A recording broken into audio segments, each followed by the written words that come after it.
Hi there! In this video, we will discuss the summary of the 13th chapter of Noli Me Tangere by Dr. Jose Rizal, titled Signs of Storm. We will also study the important events, characters, settings, and lessons found in this chapter. Listen and watch carefully, as you will learn a lot from this historical work by Rizal. Let's begin. Crisostomo Ibarra arrived in San Diego and immediately went to the cemetery to visit the grave of his late father, Don Rafael. Accompanied by their elderly caretaker, he was eager to pay his respects. However, upon reaching the burial site, they discovered that the cross marking the grave was missing and the ground had been disturbed. Perplexed, they sought answers from the gravedigger, who hesitantly revealed the shocking truth. Following orders from the town's fat curate, the priest had the body exhumed. It was supposed to be transferred to the Chinese cemetery, but due to the weight of the corpse and the difficulty of transporting it on a rainy night, the gravedigger made the horrifying decision to throw Don Rafael's remains into the lake.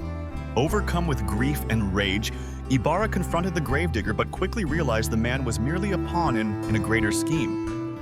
Unable to contain his emotions, he left the cemetery in anguish, stepping on graves and crosses as he stormed away. His fury led him to seek out the parish priest, and on his way, he encountered Padre Salvi.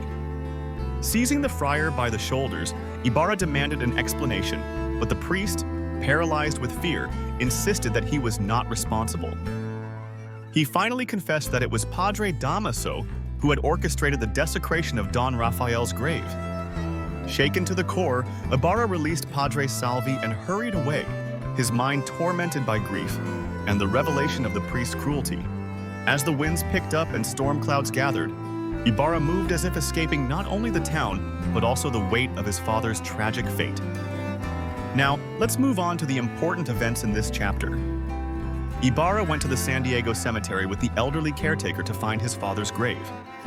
The gravedigger informed Ibarra that his father's body was supposed to be transferred to the Chinese cemetery by order of the parish priest, but was instead thrown into the lake.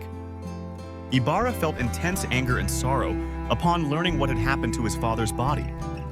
Ibarra confronted Padre Salvi for answers, but discovered that Padre Damaso was the one who ordered the desecration of his father's grave. Important characters. Crisostomo Ibarra, the main character who went to the cemetery to look for his father's grave. He was deeply angered and saddened when he learned about the disrespectful treatment of his father's body. Caretaker, an elderly man who accompanied Ibarra to the cemetery.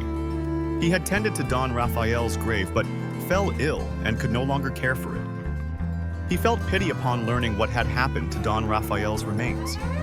Don Rafael, Ibarra's father, whose body was disrespected and thrown into the lake following Padre Damaso's order. Gravedigger, the cemetery worker who informed Ibarra about the fate of Don Rafael's body.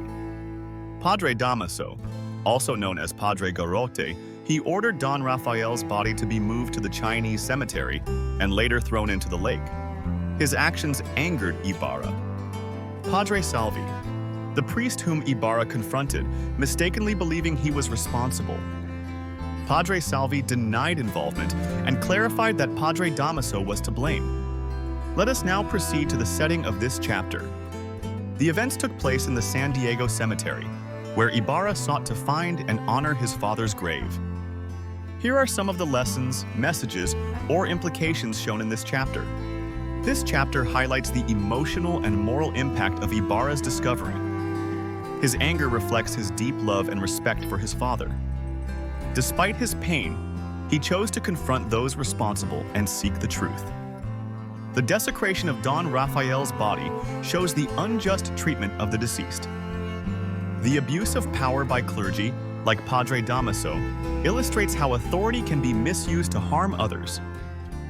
This serves as a reminder of the importance of respecting human rights, whether for the living or the dead.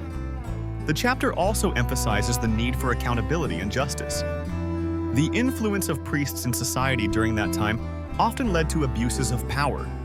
But seeking justice is crucial to ensuring those who commit wrongdoings face the consequences of their actions. And that concludes the 13th chapter of Noli Me Tangere, titled Signs of Storm. What have you learned from this chapter? Share your answers in the comments. We also encourage you to like, subscribe, and click the notification bell to stay updated with our future videos. Until next time, thank you for watching.